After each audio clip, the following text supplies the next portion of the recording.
This is Your Anxiety Toolkit, episode number 218.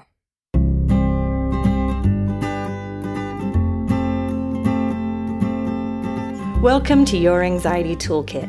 I'm your host, Kimberley Quinlan. This podcast is fueled by three main goals. The first goal is to provide you with some extra tools to help you manage your anxiety. Second goal, to inspire you. Anxiety doesn't get to decide how you live your life. And number three, and I leave the best for last, is to provide you with one big, fat virtual hug. Because experiencing anxiety ain't easy. If that sounds good to you, let's go.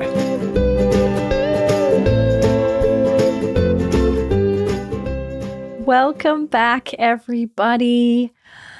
How are you doing? How are you really? Just wanted to check in with you first. See how you're doing. We're friends, so it's my job to check in on you and see how you are. Thank you for being here with me again. I do know how important your time is, and I'm so grateful that you spend it with me. Thank you. That is such a joy, and it's such a wonderful experience to know that I am spending time with you each week. This week, we are talking about the danger of catastrophization. Now, I'll talk with you a little bit more about what that means here in a second, but basically what I want to do in this episode is really take off from the very first episode of this year, which was the things I'd learned in 2021. One of the points that I made there was to really take responsibility for your thought errors, right? And I wanted to pick one of the thought errors that I see the most in my clients. In fact, in the last couple of weeks, it's been an ongoing piece of the work we do. It's not all of the work, but it's a piece of the work is for me just to be, I'm still doing teletherapy. So we're sitting across from the screen and just reflecting and modeling back to them some of the ways in which they speak to themselves and really looking at how helpful that is and how that impacts them. So before we get into that episode, I want to offer to you guys to submit your I did a hard thing. Today, as I went to prepare for this episode, I checked the link and we'd actually used up all of the ones that were submitted probably in August of 2021. And so I'm going to encourage you guys to submit your I did a hard thing so I can feature you on the podcast. When we first submitted, we had like 70 submissions and I've used all of them up. And I would love to get new ones to share you and have you be featured on the show. So if you want to go over, you can click in the show notes for the link, or if you want, you can go to kimberley-quinlan-lmft.com. So that's Kimberley Quinlan-L for license, M for marriage, F for family, T for therapy.com. Click on the podcast link, which is where we hold all of our podcasts, and you could submit your I did a hard thing, right? And I'd love to have you on the show. It actually is probably my favorite part. I could easily just have a whole show called I did a hard thing, and it could be just that.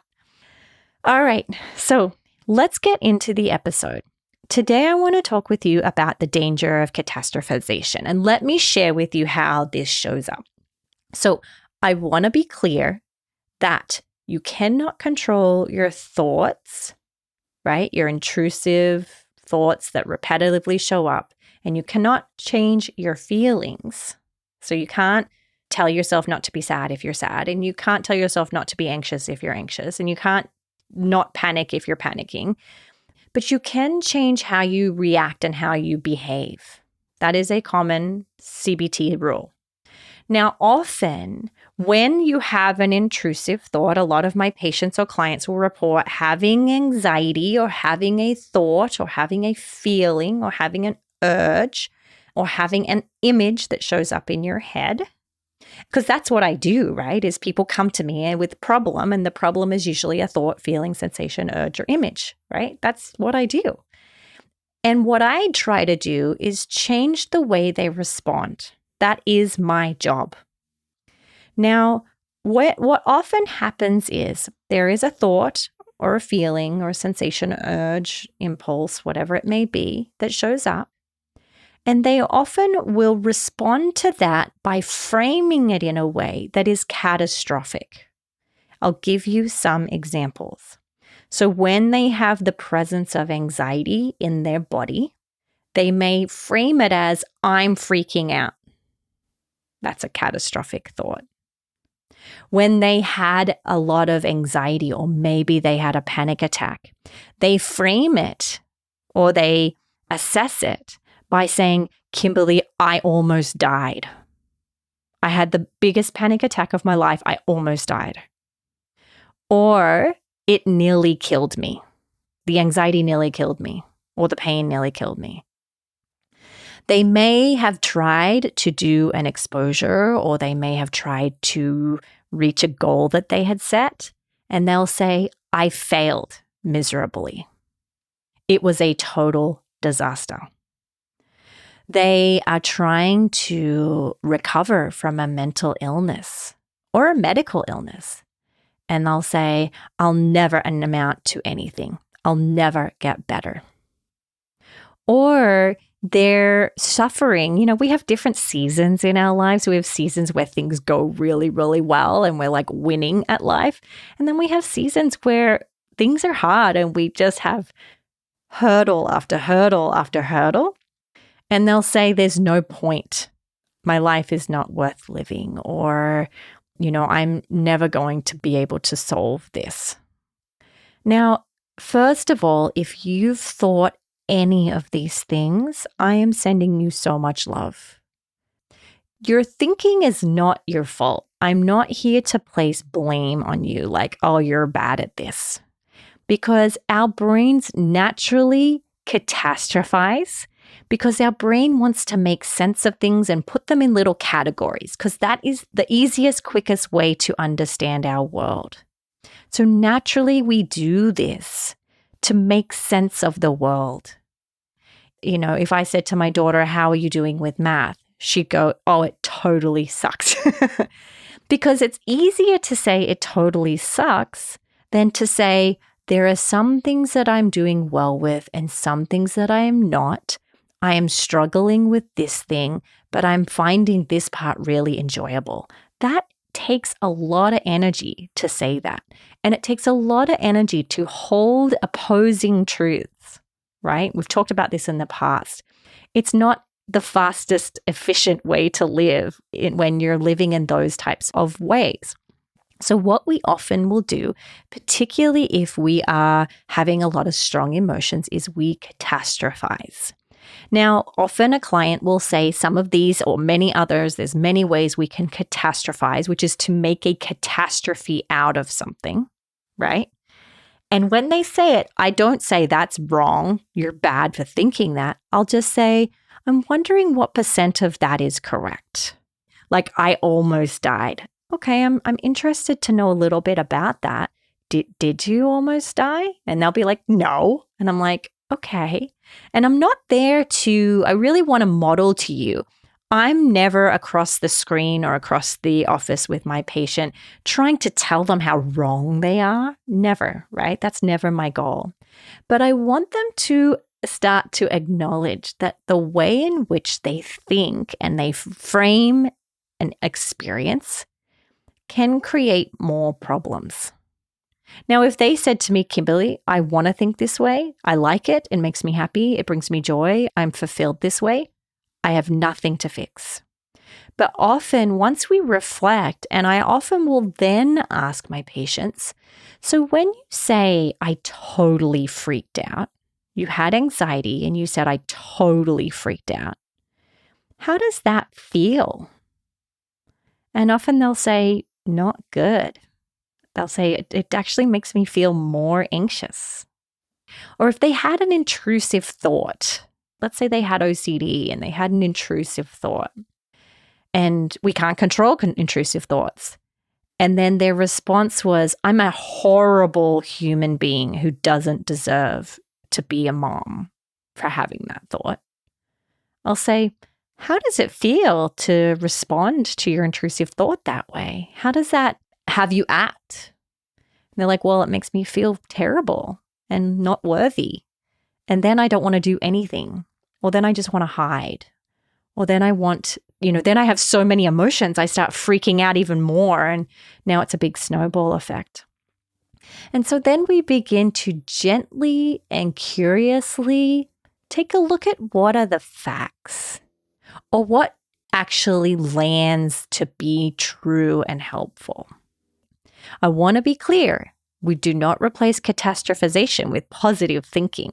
I would never encourage a client to replace I am freaking out with I am feeling wonderful, because that's not true. They're actually experiencing a discomfort. They are experiencing panic.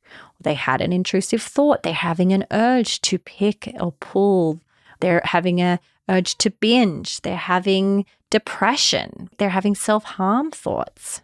So I'm not here to, again, change those particularly, but I really encourage them to look at how you frame that experience, how you respond to that experience. What would bring you closer to the goal that you have for yourself? Because usually when people come to me, they'll say, I want to feel less anxious, or I want to do less compulsions, or I want to pick my skin less, or I want to binge less, or I want to love my life. I want to feel some, some self-esteem and worth, all right? I want to take my depression away. So we want to really look at catastrophization and look at the danger of continuing to use that pattern. Now, let me get you in on a little trick here. Is I titled this podcast, The Danger of Catastrophization, because the title in and of itself is a catastrophization. Did you pick that up? Right?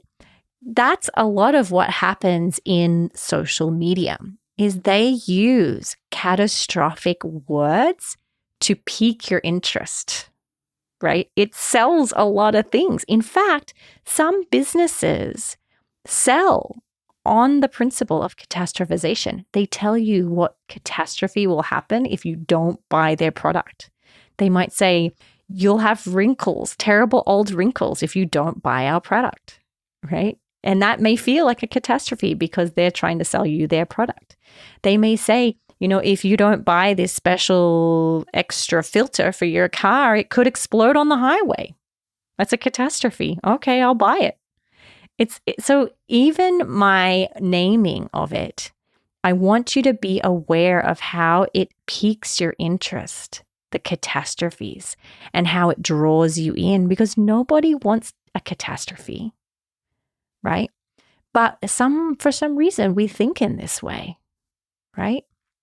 So I kind of made a little trick there. I kind of tricked you into listening. I try not to use it as a tool. But I thought today it would be really relevant to bring it up and see whether you caught that catastrophization that I did to get you onto this episode. I'm a naughty girl, I know. There it is. I want you to catch how you frame things and how you tell stories about things that you've been through or about the future, and catch the catastrophization that you do. Right? If you have a supportive partner or friend or, somebody in your life, a loved one, and you trust them, you may even ask them to just give you a little wink every time they catch you using a catastrophization. Sometimes you don't catch it until someone brings it to your attention because, again, our brain works on habit. Our brain works on what it knows. And it doesn't really like to change because that means you have to use more energy.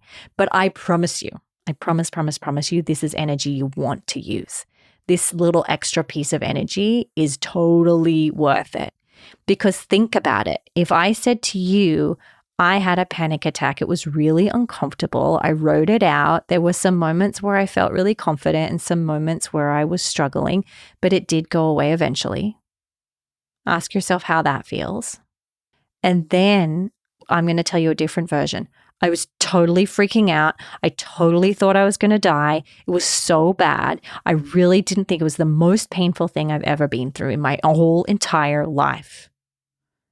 How does that feel? Feels terrible.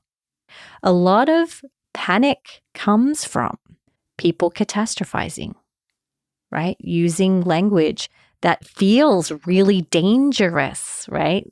The danger of catastrophization. Remember, it feels dangerous when we use catastrophization. So just be aware of it. Catch it if you can. Okay? All right. Before we finish up, I want to do the review of the week. This is by Dr. Peggy DeLong, and she said, wonderful practices. She gave it 5-star reviews and said, I appreciate that you highlight these skills as practices. Coping with anxiety is not a one and done deal. Practicing these skills, even on good days, especially on the good days, helps to promote long-term well-being. Thanks for providing this service. Thank you so much, Dr. Peggy DeLong. I am so grateful for your reviews. Please do go and leave a review if you have some time. I would be so grateful. It really helps me reach people who, let's say, look at the podcast and think to themselves, would this be helpful to me? And if there's lots of reviews, it helps build trust for them that they would then click, and then hopefully I can help them. Okay? All right. Sending you all my love. One quick thing to remember is if you go over to cbtschool.com, we actually have a full training on this, on correcting the way that you think. Again, the goal is not to change your intrusive thoughts, but the goal is to work on how you reframe things. So you can go there for that training. All right. All my love to you guys. Have a wonderful day. It is a beautiful day to do hard things. Please note that this podcast or any other resources from cbtschool.com should not replace professional mental health care. If you feel you would benefit, please reach out to a provider in your area. Have a wonderful day, and thank you for supporting cbtschool.com.